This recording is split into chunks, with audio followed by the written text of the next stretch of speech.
Hi everybody and welcome back to Lost Genre Reddit Stories. Quick warning before we begin, today's 6-part saga has mention of parental abuse, so if this is a topic that is uncomfortable for you, you might want to skip the story. Now, let's get started. This post is from the subreddit entitled Parents and it's by user OKCarpet9023. My mom stole $8,000 from me and opened credit cards in my name.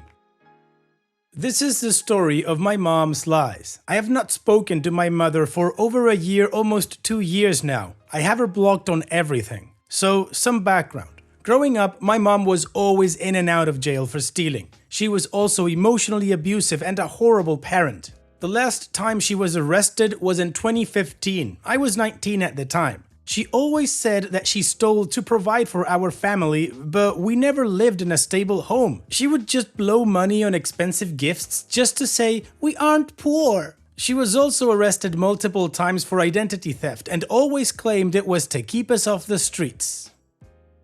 Growing up, I became the financially responsible child and worked really hard during high school. I worked multiple jobs, got good grades, and did community service. I was able to save up $8,500 for college with various scholarships. I also helped my mom with bills and paying for whatever she needed help with. When I left for college, she was arrested again, and I had to be dropped off states away by my aunt on my first day of college. I asked my mom for my college money, and she said she would transfer the money when she got out. And when she got out, all the money magically disappeared. She blamed my dead grandmother for stealing my money.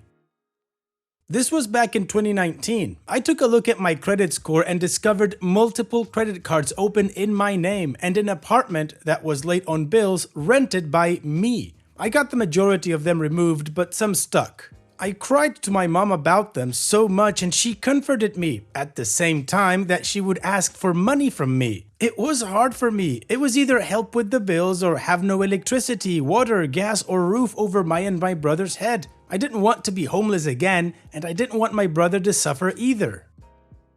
Then I graduated with my bachelor's and went to grad school. I was able to get in grad school for 1 year with my savings before I needed to take Grad Plus loans out. I applied but was denied due to all the negative items on my credit score. My mom told me to just pay it off. I didn't. I dropped out instead. I was devastated, but I wasn't going to bankroll someone else's joyride. I called all the credit companies and got the address for all the credit cards. It was my mom's address. When I confronted her, she broke down saying it was my grandmother and how dare I blame her for this. She demanded an apology and didn't speak to me for a week. My grandmother died before all the credit cards were open. I filed a police report against my mother. She doesn't know yet, but when she finds out, I will surely receive the best kind of text message. Okay, and thus begins this saga. Now before we continue, here's the quick recap. OP just found out that all the problems with her identity and credit scores in the past, it had been her mom that had stolen her identity to do this while she comforted OP and also asked for money. OP found out, is pissed and pressed charges. Now let's move on with the first update. I haven't gotten justice yet. She hasn't been arrested and no charges at this time. I still do have a police report, but I'm not gonna push the police to make an arrest. Still, I wanted to update you all on some new information I have recently discovered. To help it make sense, you need to know that it wasn't just always my mom, my brother, and I. When I was born, I shared a small 3-bedroom apartment with my grandmother, her husband, my aunt in high school, my mom, me, and then my little brother followed. My aunt went no contact with the family in her later 20s, and I never knew why. It hurt to lose someone I was close with. I heard horrible rumors of things my aunt was doing from my mom, and my mom would also let me know awful things my aunt was saying about me. My aunt was on and off in my life after this no contact. Well, fast forward to the present, and I reached out to my aunt to meet her. We talked and got everything cleared. My mom stole my aunt's and her father's identity. My aunt had a lot of debt she didn't know about, and when she found out it was my mom, she pressed charges. This was the second time she was arrested. My aunt's husband, who was a cop, arrested her. I knew he hated my mom, but never knew why. My aunt then gave me a list of family members who she also stole their identities from, and everyone in the family knew it would happen to me and my little brother. The issue was, how were they going to stop her? She was our mom. My aunt told me she wished my mom would have given us up so my brother and I could have lived with her and had a normal life. I didn't know why, but those words broke me so much. To know I had family that knew we were being hurt but couldn't do much to help us. To know they wanted to save me and my brother. My aunt then proceeded to tell me my father tried to go to court to have my social security number changed and locked till I was 18. This way, my mom couldn't steal my identity. It obviously didn't work, and here I am. She told me how happy and proud she was of me. She told me she struggled when she went no contact because she felt like she left her babies behind and she was afraid of how we would turn out. I love my aunt and I'm so happy I reached out. I'm even more angry with my mom, how badly she isolated us into her own delusional world and in the end destroyed our relationship. I told my aunt, I didn't care that we struggled in poverty. I don't blame my mom for that. I blame her for how she handled it and putting so much pressure on 2 children to become billionaires for her to continue her reckless spending. Okay, so apparently Opie is now rebuilding some bridges and she is getting some information regarding her mom that is even more eye-opening. So now let's move on to the second update. I am a ball of rage. I recently unfroze my credit account to apply for care credit to get emergency surgery done. Not even 2 months after unfreezing my credit, my mom applied for a new credit card in my name. I'm done. I always had a piece in me that didn't want to press charges or push for it because it was rough times in our lives and I knew she was struggling to raise us. But now I see no excuse other than she just doesn't want the responsibility of living within her means. It has been 2 to 3 years of no contact.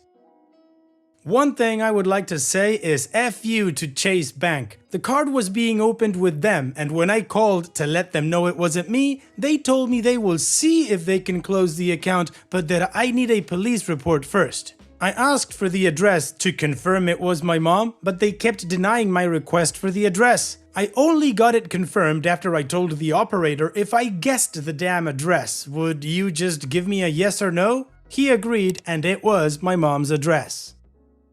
I am currently away for surgery for a while, but when I get back home, I'm going to the police and request to speak with a prosecutor. I don't know if I can file this report in the state I am in and still is effective in the state I live in. I know jurisdiction can be a problem. Anyway, I'm done. I'm hurt and I'm done. I did my effing best to raise my credit score to where it is now. I did my best to work multiple jobs to help with the bills. I did my best to be her emotional support no matter how badly she treated me.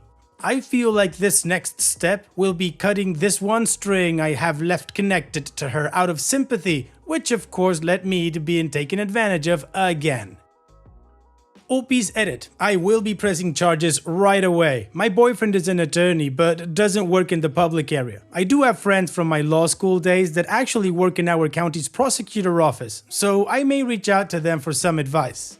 They just passed the bar and are slowly getting into the routine.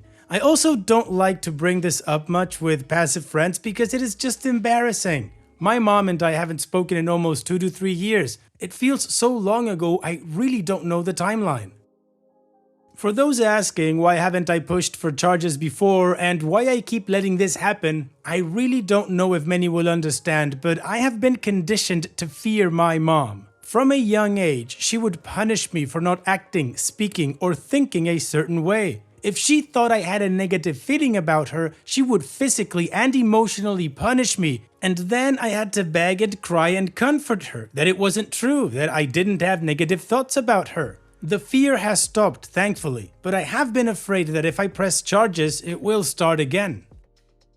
Here are just a few of the things she's done. She's threatened to get my boyfriend and friends expelled from law school if they kept associating with me. We had to call the school and have a talk about my mom. She then threatened to report me to the IRS for tax fraud, but I always paid my taxes. She sent messages to my workplace to get me in trouble. When I was a kid, I would be in the back seat as she drove past people she hated houses over and over to see what they were doing. That fear that she could find where I live and do this makes my stomach turn. Anyway, I understand I was scared and naive, but I'm gonna stop it today. OP's short-term update. I called my local police department back home saying I have an update for the identity theft report I filed in 2021. They transferred me over to the detective's office and said I would need to come in to make another report. I told them I am currently awaiting to finish a surgical procedure and will not be back home for a few days. They said it was fine. So at this time, I will not be able to make the report until I get back home. But I'm also happy because they said I can talk to the detective when I come in to file the report. So I hope to be making a part 4 by the end of the next month with some good news. Alright, well, OP is finally done with this whole thing, and we learned a lot of context as to why it's taken OP so long to get here. But the good thing is that she is, and now she's pressing charges. So let's move on to part number 4 to see what happened next. Well, it's just been a mix of emotions these past few days. For starters, my surgery went well and my recovery should be complete by next week. The surgery I just came back from was egg donation. I feel super good, but I got cancer. Didn't expect this one, skin cancer, which is super easy to treat and prevent if I keep up with doctor's appointments. So I got this weird wart removed. Got a call right before I got into surgery saying it was cancer and I would need to come in for some more testing and a body check. I would like to thank my mom for having me in tanning beds at 13. She said I was super ugly and pale, and I believed her. She also didn't want people to think we didn't travel for spring break, so all spring break I would be in a tanning bed to look like we traveled. Wear sunscreen, kids. Also, I got a puppy and I went to the police today and filed a report. Spoke to a detective too. I gave them all of my and my mother's information. They asked if I would like to press criminal charges, and I said yes. They are going to call the credit card company to pull the report, and if Chase Bank gives them the report without a subpoena, then we will have an easy charge and closing of the case. If Chase Bank wants a subpoena, then it will take longer to close this. I'm super happy I finally did this, and to hear that they may actually have charges to press against her. Thank you everyone for the comments, messages of support and kindness. I'm super happy where I am in life. Also, I did talk with my brother. He knows and is aware of the situation. He doesn't seem to care about his credit, but he is also still young. I'm sure he will understand soon and hopefully get this taken care of. Alright, so let's not waste any more time and move on to part number 5. I got a call this morning from the detective. He wanted to hear my side of the story again. I told him about my mom's history of theft. I told him I filed once in 2021 and nothing happened. How I found the moment I unfroze my credit, she applied for a new card under my name. He asked what did I want him to do. I told him I would like to press charges. He asked if he goes to her place, will she admit to this crime? I told him no. When I confronted her about this, she had blamed my grandmother. Apparently, the woman had powers beyond the grave to open these cards in my name.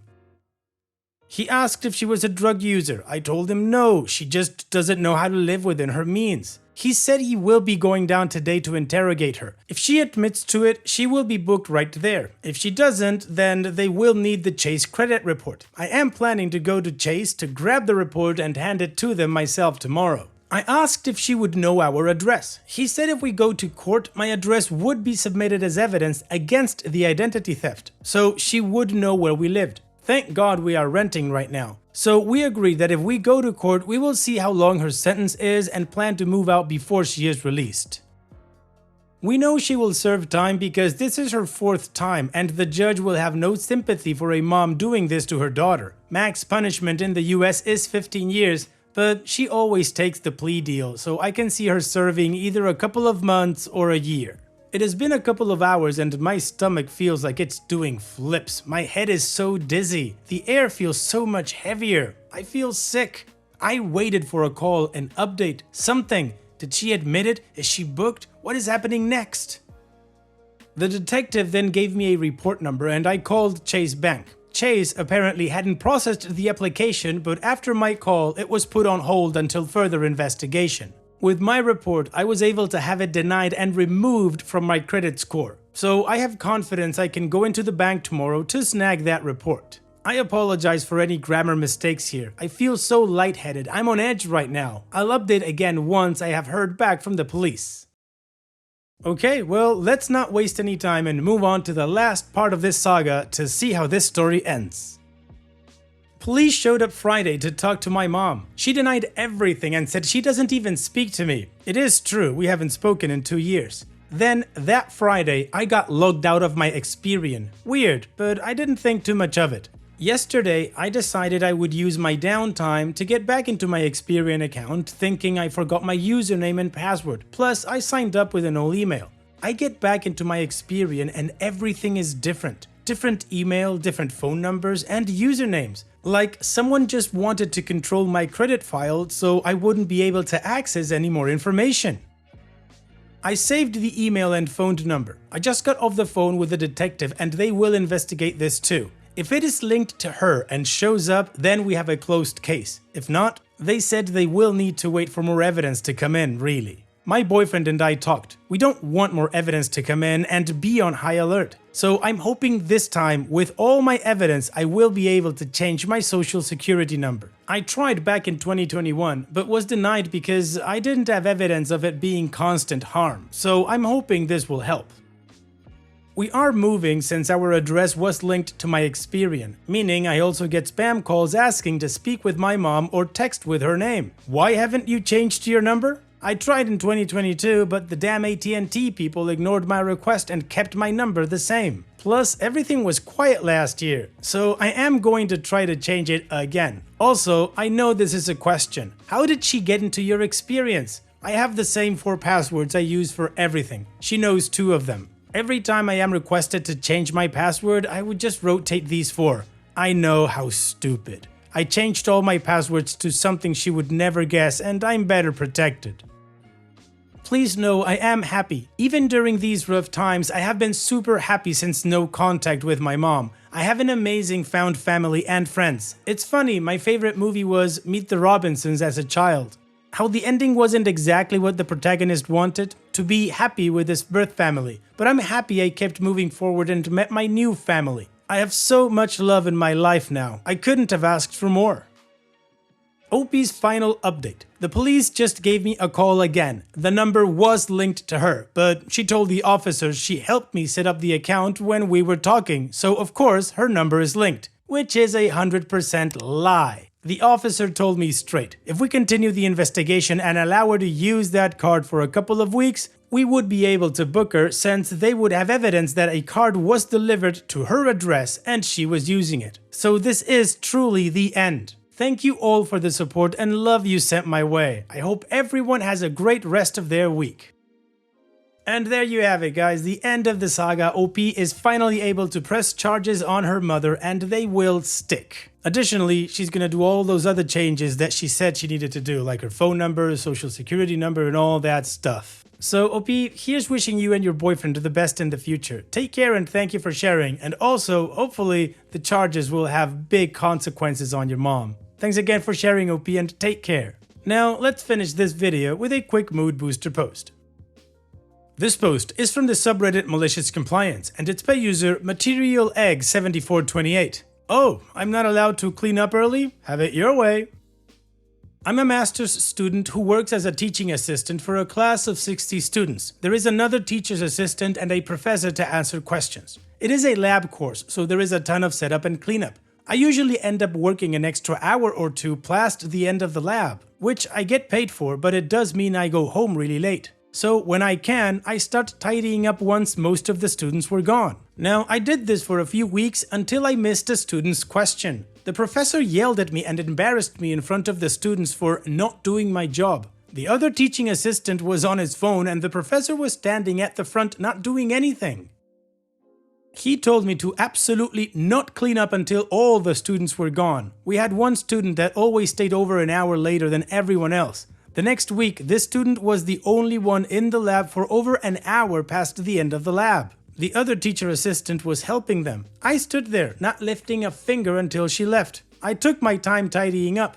The other teaching assistant is useless and was barely helping. 2 hours passed, now 9 p.m., and the lab was barely cleaned up. The professor started panicking, saying he still had to write lectures, do his own experiments, and then have an hour's drive home, so he had to help clean up. I did the same thing the next week, and the professor went into full-on panic attack. He told me that I could clean up early next week. I told him that unfortunately the extra hours I put into cleaning for the last 2 weeks used to pull my hours for the semester, so I wouldn't be in. I heard that the next week was an absolute crap show, and the other teacher assistant complained that they were there almost until midnight. Smiley face.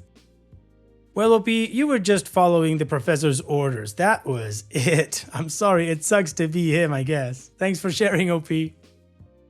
And that's it for today's video. Thank you so much for taking the time to watch it. Now, if you've gotten to this point in the video, I assume that you like these stories that I'm reading out. So here are a couple more that you might enjoy. And if you don't have any time to watch another story right now, save it for later. And also, don't forget to hit that subscribe button.